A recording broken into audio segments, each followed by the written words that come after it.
tinggi dari funus uteri. Funus uteri itu maksudnya adalah rahim. Jadi kita bisa memprediksi lah dari tinggi rahimnya kurang lebih berat bayinya adalah sekian gram. Ada rumusnya sudah dibuat oleh pakar-pakar. Kita di sini cuma mengikuti yang ahli-ahli aja.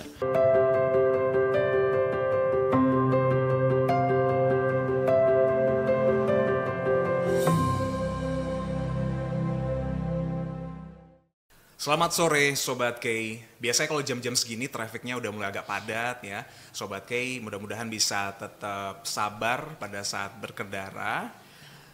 Bisa tetap relax juga Sobat Kay, hati-hati dalam perjalanan. Kemarin tuh ada teman Iksan yang dia sekarang lagi mengandung anak pertama, cerita kalau selama masa kehamilan ini dia jadi suka banget jalan-jalan, pulang kerja biasanya dia harus jalan-jalan, cari makan, Sobat Kay. Itu boleh-boleh aja lah ya. Cuman kan seorang ibu hamil kalau buat Iksan itu harus rutin-rutin melakukan pemeriksaan kehamilannya, pemeriksaan kandungannya.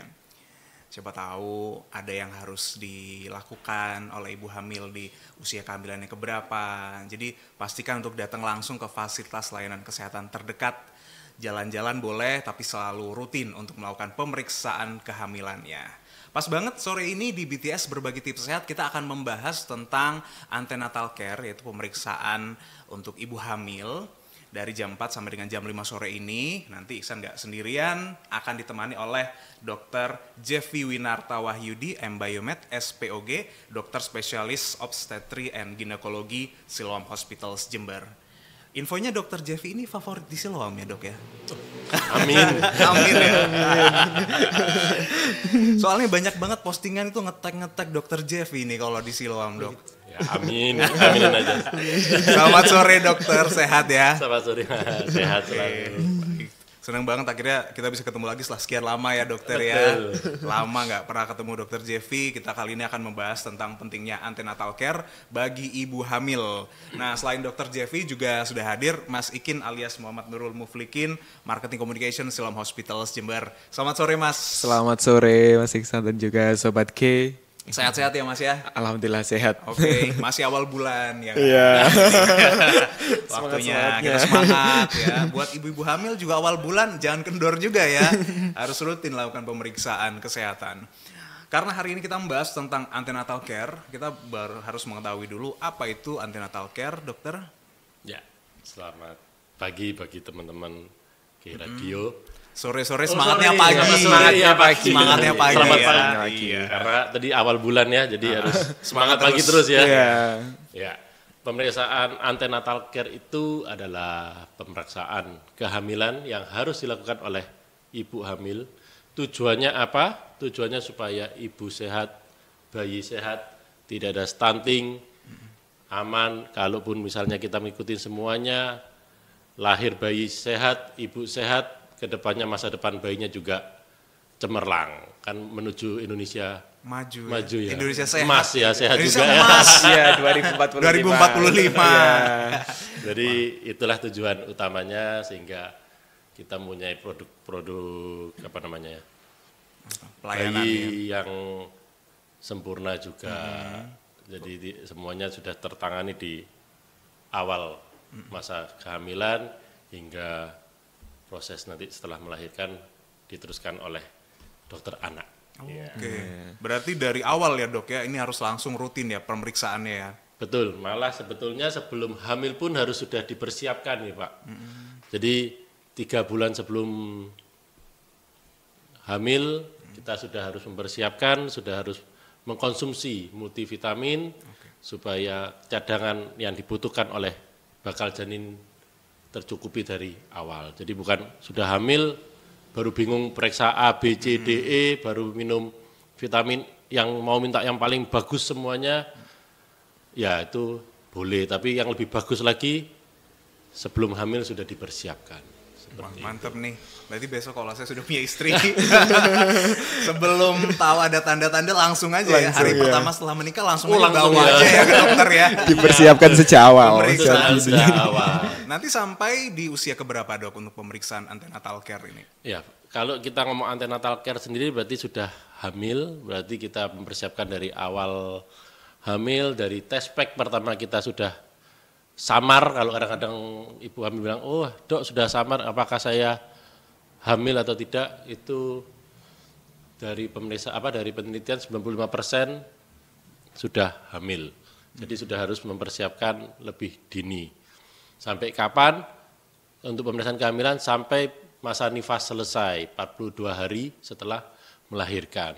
Seperti itu. Jadi tidak setelah lahir, wah saya sudah lahir nih, selesai. Bukan, masih ada runtutan karena kan pengembalian dari sistem badan dari yang hamil, yang mohon maaf ya, dari perutnya kecil membesar banget dengan persiapan selama 9 bulan, setelah itu tiba-tiba bayinya keluar ya sebesar sekian gram itu, otomatis tubuh berubah secara drastis. Dari kebiasaan yang ada bayinya keluar, berubah. Nah penyesuaiannya itu 1 bulan ke depannya itu, 42 harinya, jadi dia akan kembali ke sebelum hamil lagi. Jadi masih ada rentan terkena sesuatu di sana. Oke, makanya sangat penting sekali sampai 42 hari ya, dok, setelah nifas, ibu hamil bisa tetap melakukan antenatal care. Nah, sobatnya nggak usah khawatir, karena pemeriksaan ini bisa dilakukan di Siloam Hospitals Jember. Langsung saja bisa kunjungi ke Siloam ya Mas ya, atau mungkin sekali. Bisa reservasi dulu ya biasanya untuk layanan-layanannya ya. Oke, nah dalam antenatal care ini juga nanti kita akan mengetahui Sobat K sebenarnya pemeriksaan apa aja yang akan dilakukan, kemudian berapa kali ibu hamil bisa melakukan ANC atau antenatal care, serta fasilitas-fasilitas kesehatannya seperti apa. Tetap di BTS berbagi tips sehat.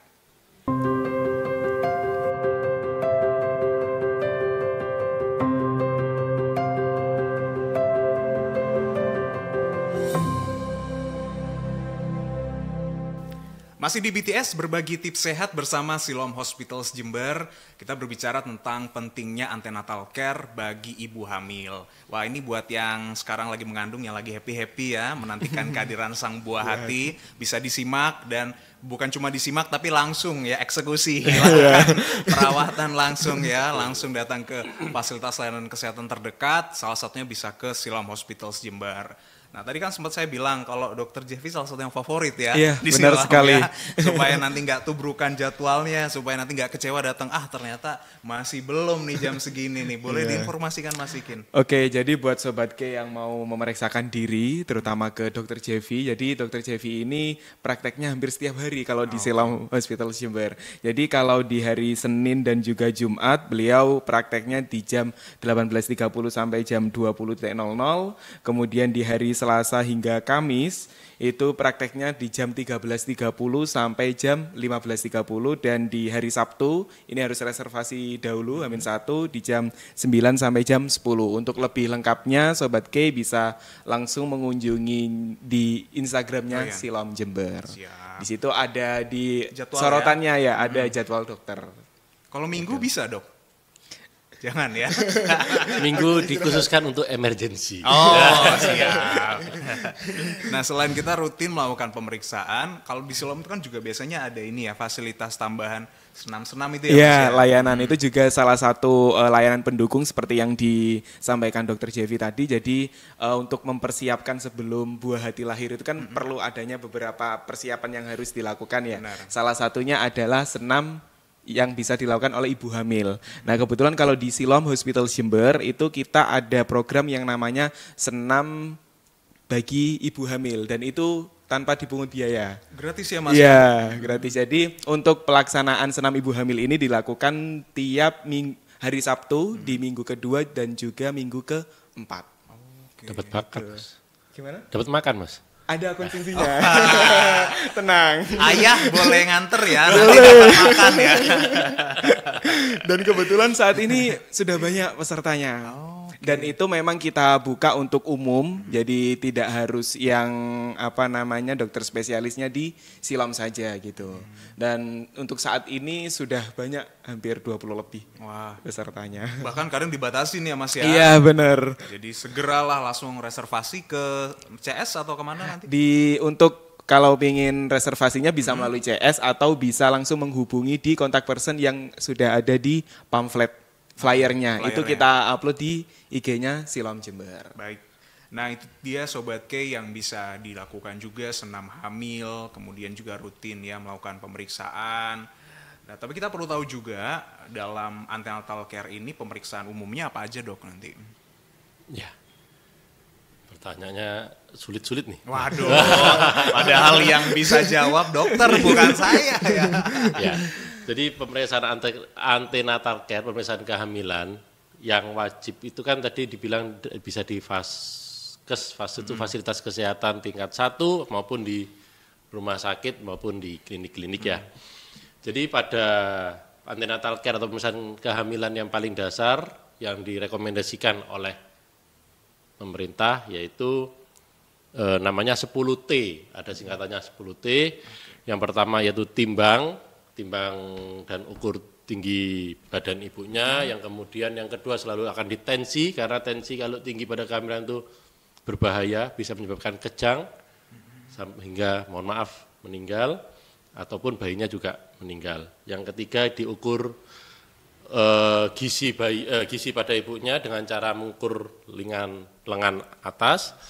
Kemudian tinggi dari fundus uteri. Fundus uteri itu maksudnya adalah rahim.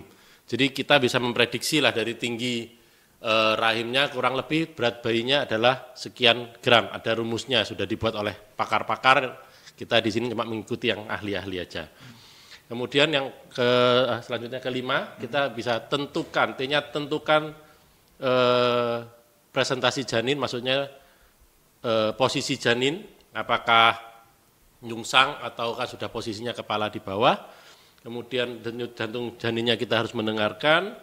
Kemudian ada lagi screening dari T-nya tetanus, jadi diberikan imunisasi TT untuk melindungi dari ibu dan bayinya sehingga bayinya tidak terkena tetanus waktu lahir, waktu kecil. Yang kemudian pemberian tablet tambah darah itu adalah 90 tablet minimal untuk mencegah dari namanya kekurangan darah, anemia. Itu berbahaya juga karena bisa menyebabkan kurang gizi ke bayinya ataupun waktu persalinan bisa menyebabkan perdarahan. Karena hamil 9 bulan jadi tablet tambah kalau anemia didapatkan di awal bisa dikejar sehingga waktu lahiran itu tidak anemia lagi. Kemudian tadi menyebutkan anemia, jadi harus kita tahu lab darahnya. Jadi T yang berikutnya adalah tes lab sederhana, itu bisa dikerjakan di Vaskes, BPJS tingkat 1 yang puskesmas. Kalau di rumah sakit otomatis bisa. Kemudian malah lebih lengkap kalau di rumah sakit. Ya Mas, ya bagi Siloam, ya labnya lumayan lengkap lah. Kemudian ada temu wicara, kita bisa setelah setelah pemeriksaan bisa melakukan ngobrol lah, konseling ya, sama kita bisa tata laksana kasus. Itu yang dasar Mas, maksudnya di Vaskes di mana tidak ada pelayanan atau layanan ultrasonografi dari USG. Namun kalau pemeriksaannya dilakukan di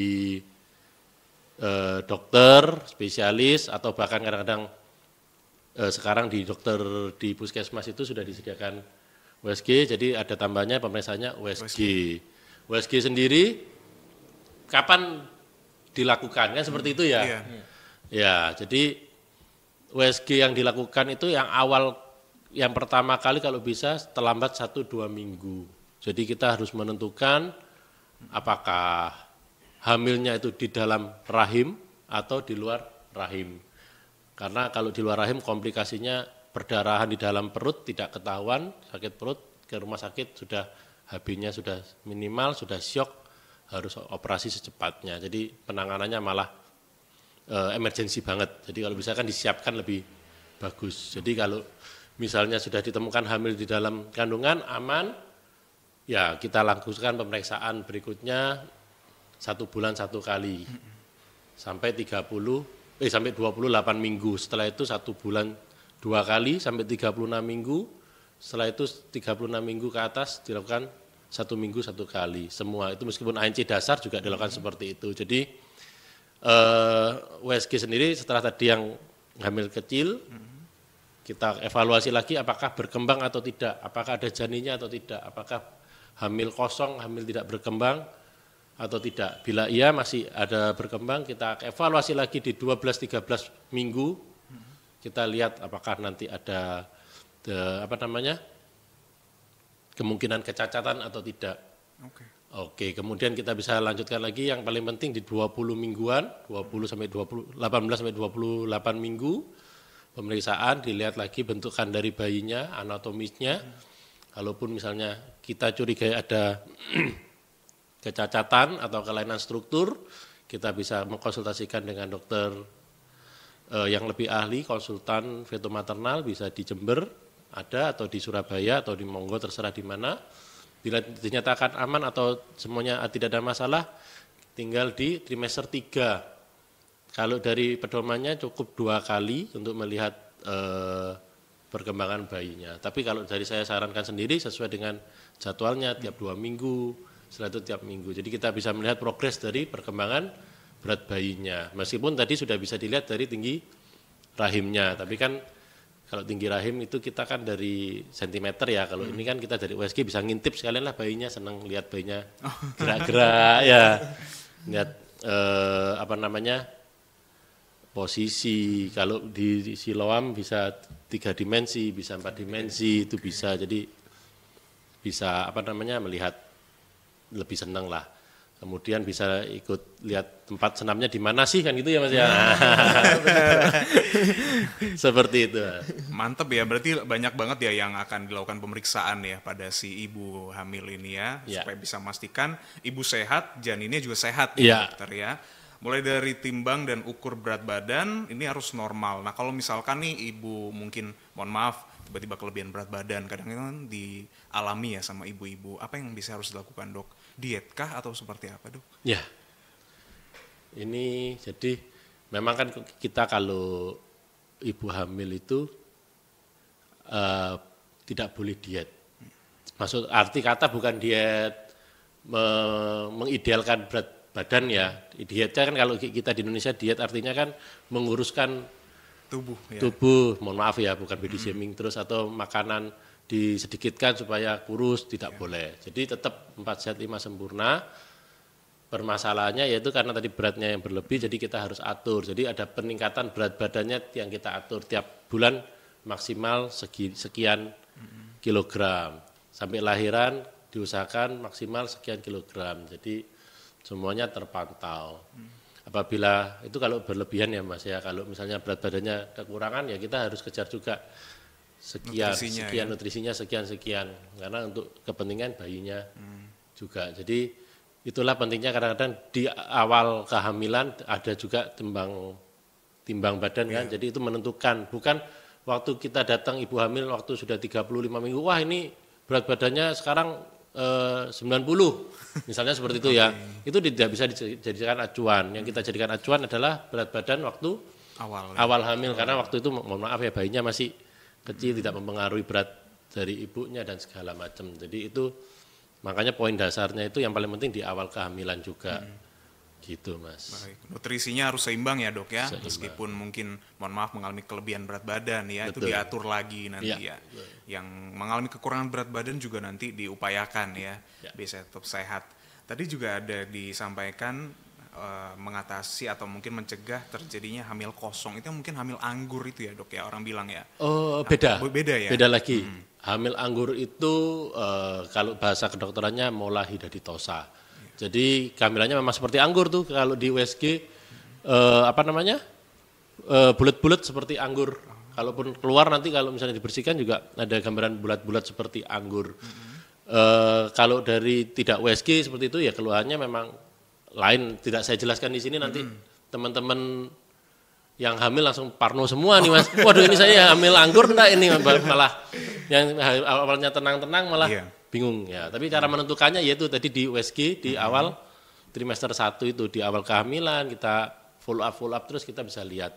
Nah tadi kamu hamil kosong itu adalah kantong hamilnya ada, namun janinnya tidak ada. Jadi cuma kantong hamilnya aja. Ya, jadi kalaupun itu kita biarkan, yang pertama sebagian besar dia akan luruh ya, karena waduh ini kok enggak cacat, kok enggak sehat nih. Kantong hamilnya, badan akan sering ngeflek, sering sakit perut. Nah, apabila tidak ada gejala apa-apa ternyata hamil kosong, dia akan berkembang Mas. Hamilnya berkembang, kantongnya berkembang semakin besar. Keluhan hamilnya ada semua, mual, muntah, morning sickness apa semua ada. Tapi waktu di USG, loh ini kok enggak ada bayinya gitu. Tapi tidak serta-merta hamil di 5 minggu, wah ini hamil kosong, enggak bisa. Makanya harus dilakukan follow up terus seperti itu. Tapi hamil kosong kok masih ada tanda-tanda seperti kehamilan ya dok ya? Iya. Misteri ya? Misteri ya. Misteri. Wah ini bahaya nih, kalau ada misteri ini harus didukung. Oh Enggak, jangan. Jadi kalau tadi pertanyaan seperti itu karena hamil kosong maupun hamil yang sehat, ataupun tadi hamil anggur, Iya. semuanya kan hamil, meningkatkan namanya dari hormon beta HCG. Hormon beta HCG itulah yang menyebabkan keluhan dari mual, muntah, gejala-gejala dari hamil mudanya itu. Jadi bukan karena janinnya, tapi karena hamilnya beta HCG-nya itu. Bila beta HCG-nya sudah, mohon maaf ya pada pasien keguguran, yang tadi misalnya setelah dikuret karena hamil kosong, karena hamil anggur harus dikeluarkan, dibersihkan lah kasarnya, otomatis produk dari konsepsinya kan sudah lepas itu. Jadi otomatis beta HCG-nya akan turun, nanti di mana titik sudah sesuai dengan tidak hamil lagi, dia akan hilang gejalanya. Seperti itu. Jadi bukan misteri Mas. Jadi itu ada penjelasannya semua. Ada penjelasannya tersendiri. Hormon beta HCG namanya. Oh, ya. hormon Oke. beta HCG. Iya. Nah, kadang-kadang gini kan ya Mas ya, kita mendengar mitos-mitos ada yang makan janinnya. Sehingga janinnya kosong. Iya, betul. Iya, tapi tetap lakukan pemeriksaan ke fasilitas layanan kesehatan ya untuk mendapatkan tindakan secara medisnya. Satu lagi sebelum kita break ke sesi yang berikutnya nih dok, mengenai kecacatan nih dok ya. Iya. Kecacatan pada janin itu biasanya pengaruhnya karena apa dok? Ya. Yang pengaruh yang paling dasar adalah kecacatan adalah dari produknya ya. Maksudnya hamil itu kan produksi antara dua insan katanya ya.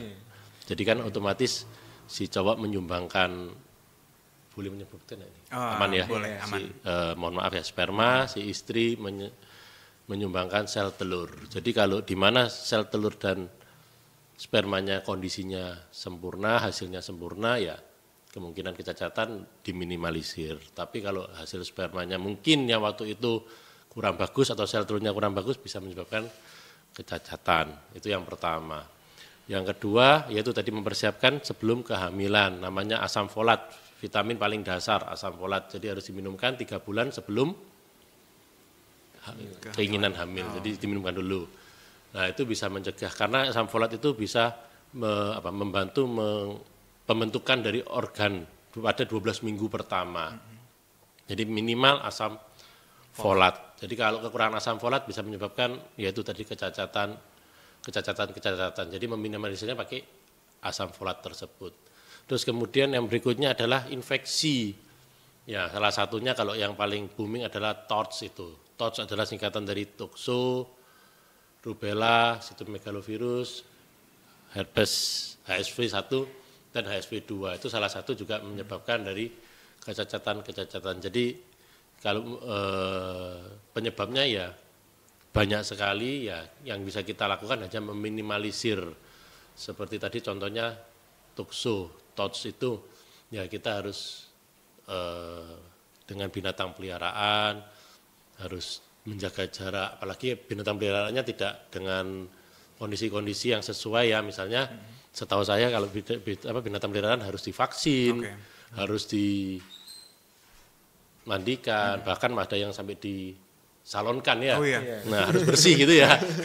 Nah kalau kita yang cuma ya sekedarnya terus ada pokok punya gitu ya, itu yang jadi masalah. Jadi kotoran binatangnya, ada laler ke makanan kita tidak tahu kita makan, jadi terjangkit. Jadi salah satunya seperti itu. Jadi harus dipersiapkan betul-betul memang seperti itu.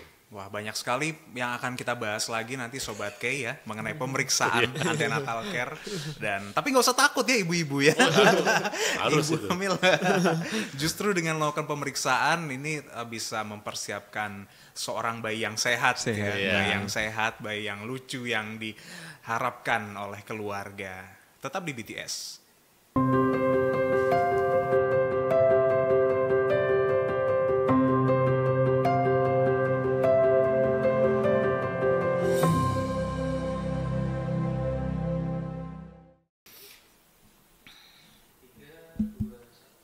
Kembali lagi di BTS, berbagi tips sehat bersama Siloam Hospitals Jember. Selain Sobat K yang lagi dengerin di mobil, dengerin di radio FM, atau sekarang lagi streaming di website, di aplikasi Noise, nonton juga ya, biar bisa lihat kita langsung di YouTube channel K Radio. Kalau misalkan ketinggalan nih konten-konten sebelumnya, dibuka lagi konten BTS di YouTube K Radio maupun Siloam Hospitals Jember. Banyak sekali penawaran menarik yang akan diberikan oleh Siloam Hospitals Jember untuk kesehatan ya, karena kesehatan ini adalah investasi terbaik ya Mas ya. Iya, benar selain sekali. kita harus punya rumah, selain kita harus punya tabungan, punya saham, investasi sehat ini harus yang utama juga. Iya, benar banget. Nah, berbicara tentang investasi kesehatan, mungkin ada penawaran menarik nih dari Siloam. Oke, kebetulan di Siloam Hospital Jember sekarang lagi ada banyak promo ya terkait dengan kesehatan. Salah satunya ada medical check up di Siloam Hospital Jember, ada promo sebesar 15% untuk Sobat K yang akan memeriksakan diri di Siloam Hospital Jember. Dan untuk promo tersebut bisa Sobat K dapatkan melalui aplikasi My Siloam. Jadi buat Sobat K yang masih belum memiliki aplikasi My Siloam bisa langsung download di Play Store maupun di App Store seperti itu. Karena di situ sudah banyak fitur-fitur yang menjelaskan terkait promo, kemudian reservasi dokter dan lain sebagainya seperti itu Mas Iksan. Oke, untuk persalinan mungkin ada juga ini Mas. Oh iya, kebetulan di Siloam Hospital Jember sedang ada paket persalinan, ada 2 paket. Kalau Sobat K nanti mengunjungi Instagramnya Siloam Jember, di situ tertulis ada paket tarif persalinan normal dan juga SC, dan di situ ada beberapa benefit yang bisa didapatkan ketika Sobat K memilih paket persalinan normal maupun SC seperti itu. Dan FYI-nya Mas Iksan, kalau Sobat K lahirannya di Siloam Hospital Jember, di situ benefitnya ada voucher, dan di mana voucher tersebut bisa didapatkan oleh Sobat K ketika mengambil paket persalinan tersebut seperti itu. Itu dia, karena sekarang kita berbicara ibu hamil ya, jadi Iya. harus relate juga ya. Iya, Biar benar. dapat juga ya nanti ya promonya apa Promo-promonya. aja. Bagi ibu-ibu kan suka banget nih Mas, Iya. promo-promo. Karena salah satu vouchernya itu ada voucher belanjanya juga Mas Iksan. Luar biasa. Kemudian ada voucher perawatan ibu dan bayinya, kemudian ada juga voucher mengenai USG. Oke. Seperti itu. Lengkap sekali Sobat K, bisa langsung diakses di aplikasi My Siloam, tersedia di Play Store maupun App Store Sobat K. Lanjut lagi membahas tentang antenatal care, seberapa rutin nih Dok untuk melakukan pemeriksaan nih? Iya. Ya, jadi pemeriksaan yang wajib tadi itu yang tadi ya bisa dilakukan di dasar ataupun dengan USG ataupun dua-duanya. Yang perlu dilakukan yaitu pada trimester 1 sampai 28 minggu tiap bulan. Kemudian dilanjutkan trimester 2 sampai 28 minggu sampai 36 minggu tiap 2 minggu. Kemudian setelah 36 minggu tiap minggu sampai lahiran. Nah, itu bisa di Vaskes 1 maupun di Siloam, di rumah sakit ya. Jadi tetap perlu rutin dilakukan pemeriksaan karena itu kita harus lihat perkembangan. Kalau USG kita juga bisa lihat air ketubannya bagaimana sih. Kalau dari pemeriksaan dasar yang tadi 10T itu tidak bisa kita tahu cukup enggak dan segala macam. Kalau dari USG kita bisa tahu, oh air ketubannya bagus nih, masih bisa kondisi bayinya bagus, jadi dirutinkan seperti itu. Siap. Dan itu pemeriksaannya dengan dokter Objin ya Dok ya?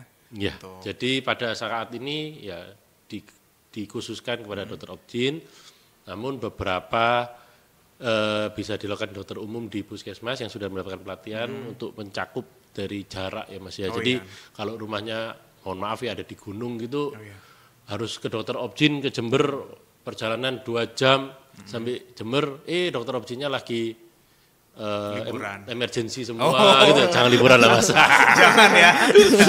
Lagi seminar, lagi emergency tindakan, jadi nunggu sampai malam, terus pulang sampai rumah tengah malam, kasihan pada ibu hamilnya. Padahal kan ibu hamil ya diusahakan jangan terlalu capek ya, karena kan kondisi-kondisi tertentu ya. Apalagi tadi bilang ke gunung, dari gunung kadang-kadang harus ngelewatin lembah gitu ya. Nah, Lewati gunung. Iya. Lupa udah lagunya.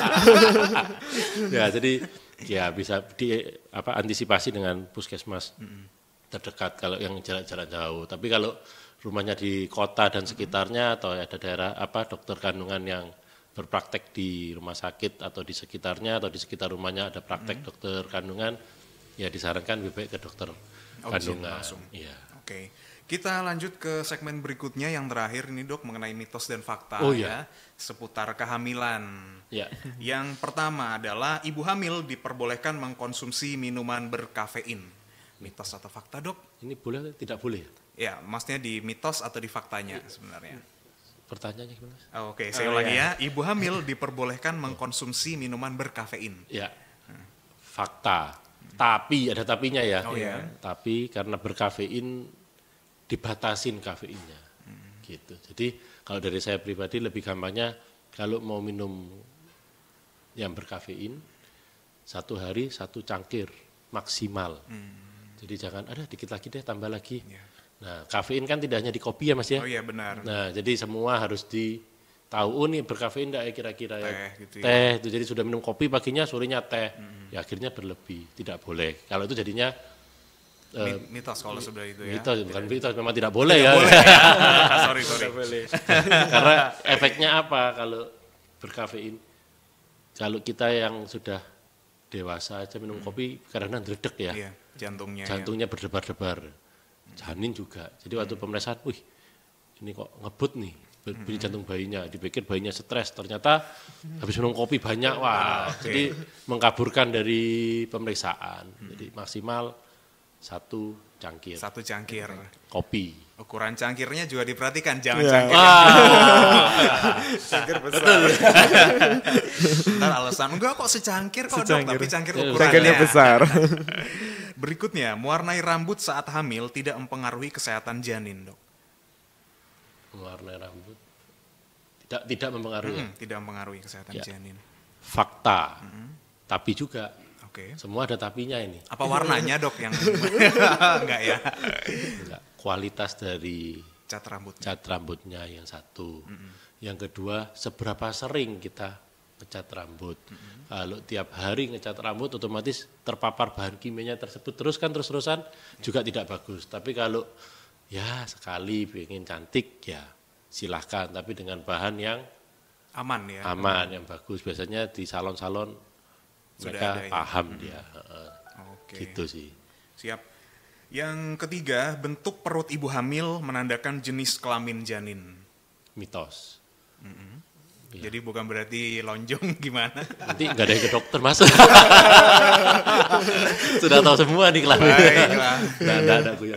Jadi ya tidak bisa lah, bentuk perut itu hanya menandakan biasanya kalau saya ya, oh ini rahimnya ke depan sekali atau ke belakang atau bagus. Jadi kadang-kadang ada yang perut gantung. Kalau itu kelamin, kalau orang biasanya ngomong bulat, lancip, itu ya tidak. Gitu. Yang berikutnya, nanas dan durian bisa menyebabkan keguguran jika dikonsumsi ibu hamil. Wah ini pertanyaannya bisa ya.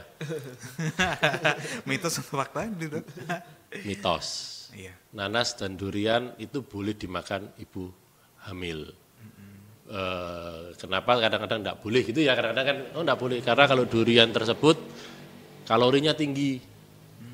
Ya, kalau nanas setahu saya penelitian terakhir tidak signifikan dengan menyebabkan keguguran. Kalau misalnya nanas bisa menyebabkan keguguran bahaya. Karena tinggal makan nanas saja lah keguguran itu ya. Itu satu. Yang kedua, mungkin penjelasan dari maksud pertanyaan ini, nanas dan durian itu menyebabkan panas. Jadi itu yang kadang-kadang ditakutkan orang-orang karena panas bisa menyebabkan keguguran. Ya, terus yang ketiga, nyambung dari nanas durian dan panas gitu ya. Yang sering mungkin ada enggak pertanyaan masalah jahe, Mas? Oh, tidak. Oh, enggak. Ya. Jahe sama dengan jahe, nanas, durian, jahe. Jahe itu pun tak tambah ya. Itu mitos, tidak menyebabkan keguguran. Malah jahe di kedokteran itu malah menyebabkan mengurangi mual. Jadi kadang-kadang saya menyarankan itu minum jahe aja dulu kalau mual-mual masih tidak terlalu parah. Tapi jahenya jahe yang tumbuk ya Mas ya. Karena tidak ada jahe kemasan. Ya kan memang betul-betul jahe ya, ada rasa hangatnya di perut dan segala macam. Jadi untuk makan tuh lebih bisa. Jadi tidak menyebabkan keguguran. Gitu. Yang terakhir dokter, ibu hamil dilarang memegang kucing karena bisa menyebabkan keguguran. Ya, ini sudah dijelaskan tadi nih Mas. Iya, apa? Di-spill lagi sekarang. Iya, kalau memegang aja mitos ya Mas. Mitos ya. Tapi bisa fakta juga nih. Bingung nih Mas, karena Iya, tadi nggak itu apa-apa. kucingnya bagaimana dulu kalau kucingnya terawat, sudah tervaksinasi ya kita kadang-kadang masih oke lah, boleh lah. Tapi kadang-kadang kalau kucing liar, kucingnya lebih baik disingkirkan karena bisa terkena touch ya, bukan karena kucingnya langsung, secara tidak langsung kita pegang tangan dengan tangan, tidak cuci tangan, terus kita makan dan segala macam. Ada maaf kucingnya buang air besar, tidak dibersihkan, kena laler dan segala macam, jadi bisa tertular. Kalau terkena touch tadi tersebut bisa menyebabkan keguguran. Jadi penyebabnya tidak langsung. Sebagai kucing sebagai perantara lah kasarannya seperti itu. Kita nyalain kucing dong ya. Kambing hitam. Jadi kambing dia. Jadi sebenarnya hewan-hewan ini kalau memang dia membawa bakteri atau membawa dari segi kebersihannya ya dok ya, itu akan berefek langsung ya ke ibu hamil ya. Iya, sama seperti anggaplah sudah daging ya kan juga sama ya. Iya, daging. Tadi ngomong bakteri, kalau dagingnya tidak matang juga sama. Jadi misalnya suka makan steak tapi yang inilah apa sih istilahnya setengah itu? matang ya, gitu ya. Ya. Nah itu juga tidak boleh karena tidak matangnya kan bakterinya tidak mati. Itu yang sudah dimasak loh. Apalagi yang masih polosan yang tidak dapat. Ya. Oke, itu tadi seputar mitos dan fakta tentang kehamilan. Nah, sebelum sedikit nanti tentang conclusion ya dok ya, sabar dulu. Mungkin ini kita berbicara tentang pelayanan di Siloam Hospital setelah tadi ada senam hamil ya mas ya, paket persalinan. Nanti setelah melahirkan ini bayinya bisa dibantu ini mungkin mas apa? Biasanya pasang anting. Iya, tindih ya. Jadi kalau di Siloam Hospital Jember itu bisa. Jadi buat sobat K yang mau apa ya istilahnya menindihkan bayinya itu bayi bukan diri sendiri. Menindihkan bayi itu bisa dilakukan di Siloam Hospital Jember, tapi untuk perhiasannya bisa membawa atau membeli sendiri karena di Siloam Hospital Jember tidak menyediakan perhiasan. Oke. Gitu. Jadi silakan membawa perhiasannya, kemudian nanti dibawa ke Siloam Hospital Jember dan Siloam Hospital Jember akan membantu menindihkan di telinga bayinya itu. Iya, biar nggak sembarangan pakai jarum pentul. Iya. Nanti nangis nanti. Nah itu takutnya ada indikasi-indikasi apa lagi iya, nanti ya. Benar.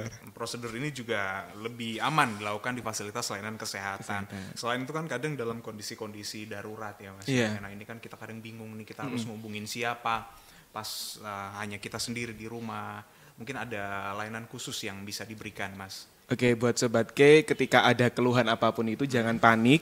Jadi Sobat K langsung bisa menghubungi di nomor emergency Siloam Hospital Jember di nomor 0331 2861 911. Itu nomor emergency kita. Siap. Di 911 belakangnya iya, penting 911. Ya. Itu harus dicatat terus. Atau kalau misalkan di luar area Jember bisa ke 1500 911. Nah, kita sudah sampai di penghujung untuk pembahasan ini. Jadi mungkin ada conclusion yang bisa disampaikan nih dokter. Iya. Ini kalau konklusi ini bingung saya. Iya. Ya konklusinya karena ini tentang antenatal care, jadi kita harus mempersiapkan antenatal care sebaik-baiknya. Bahkan dari sebelum kehamilan, dari persiapan kehamilan kita harus sudah mempersiapkan hingga kehamilan, hingga sampai melahirkan. Jadi prosesnya tidak cuma berapa bulan ya? 9 bulan atau 10 bulan ya? 9 ya. 9 ya. Karena ada yang 10 bulan. Ya selama 40 minggu, 42 minggu, tidak hanya itu, masih prosesnya panjang untuk mendapatkan generasi yang sempurna, maksudnya yang optimal, emas lah, kasar generasi emas. Jadi tidak hanya sampai setelah lahir selesai, kita harus mempersiapkan semuanya hingga bayi itu tumbuh kembang ya, supaya bagus semuanya. Harus dengan pantauan, kalau bisa dengan pantauan ataupun dengan konsultasi dengan dokter ahlinya, seperti kalau anak ya dokter anak. Jangan lihat, mohon maaf ya, sekarang medsos banyak, Google banyak, boleh dilihat di sana, monggo silakan. karena mendapatkan informasi yang penting. Kalau bingung jangan disimpulkan sendiri, silakan berkonsultasi dengan teman-teman dokter atau teman-teman ahli, teman-teman bidan, teman-teman perawat yang paham. Jadi tidak membuat kebingungan sendiri yang malah mencelakai diri sendiri maupun bayinya, seperti itu. Siap. Wah, ini kita harus terus menjaga ini ya, kandungan ya, Iya. menjaganya ibu hamil. Kesehatannya. Dan sosok ayah juga harus membantu ya, Iya. untuk terus mengantarkan kalau misalkan mau lakukan pemeriksaan ya, antenatal care. Dimanapun bisa dilakukan, khususnya di fasilitas layanan kesehatan Sobat K, dan tidak usah khawatir karena Siloam Hospitals Jember siap memberikan pelayanan yang terbaik. Terima kasih banyak dokter ya, Terima kasih. Mas Ikin juga Iya, terima dengan kasih. senang hati. Kita sudah membahas seputar pemeriksaan antenatal care untuk ibu hamil bersama Dr. Jeffy Winata Wahyudi, M. Biomed SPOG, dokter spesialis obstetri and ginekologi Siloam Hospitals Jember. Nanti akan lebih banyak obrolan lagi mungkin di lain waktu ya dok ya. Siap. Atau nanti pasien bisa datang langsung. Tadi jadwalnya mungkin boleh di-spill Ya, lagi untuk Mas. jadwalnya Dr. Jeffy ini di hari Senin dan Jumat itu di pukul 18.30 sampai jam 20.00. Kemudian di hari Selasa hingga hari Kamis itu 13.30 sampai 15.30. Kemudian di hari Sabtu itu di jam 9 sampai jam 10. Tapi reservasi H-1. Oh siap, Gitu. baik. Sekali lagi terima kasih Mas Terima Ikin, Dr. kasih. Jeffy. Terima kasih juga Sobat K untuk kebersamaannya. Nantikan kembali BTS untuk edisi yang berikutnya. Selamat sore. Selamat sore.